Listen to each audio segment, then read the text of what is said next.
که ستاسو دا ګمان وي چې یو سړی تاسو وشرموئ او په بنګلو کې ناستې، قسم په الله په کورونو کې به وشرمېږئ، په خور به وشرمېږئ، په لور به وشرمېږئ، په ښځو به وشرمېږئ.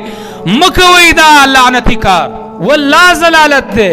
دا د الله رسول وایي، زه نه وایم. هغه خلک چې مؤمنان یا مؤمنانې ښځې په تهمتونو باندې تړي، دلته خو یو مسلمان یو مؤمن د ځان نم خبر نه یو ډېر څه پسې تړل شوي. ګناه د چا نه وشوه، پرده پرې واچوه، مې شرموه،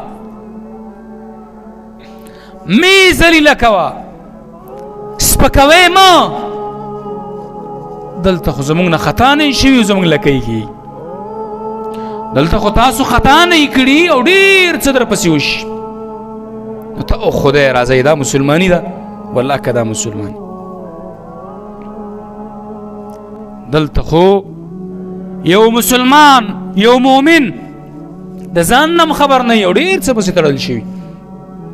واورئ، کلاو کوي غوږونه، سوره نور به کلاو کوي او وبېلولئ او دا آیاتونه به راواړئ. والذین یرمون المحسنات الغافلات، هغه خلق چې مؤمنان یا مؤمنانې ښځې په تهمتونو باندې تړي، ځان نم نه خبر، ځان نم نه خبره، تهمت پې تړي. واورئ، هلاکت دی، بربادي ده، رسوا کېږئ په دې باندې، غرق به شئ. قسم په الله په کورونو کې به وشرمېږئ، په خور به وشرمېږئ، په لور به وشرمېږئ، په ښځو به وشرمېږئ. مه کوئ دا لعنتي کار، والله ضلالت دی. دا د الله رسول وایي، زه نه وایم.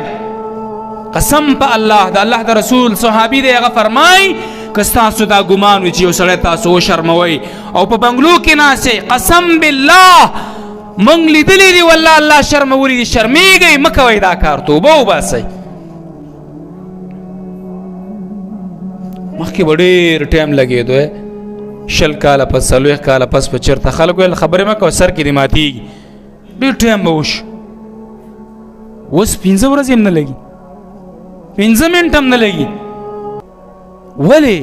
د الله رسول وایي من ستر مسلما ستره الله فی الدنیا والآخرة. چا چې په مسلمان باندې پرده واچول، د باندې به الله رب العالمین پرده واچوي. چېرته؟ په دنیا او په آخرت کې. د الله رسول ته خلک رال، د ماعز رضی الله عنه باره کې دې تپوس،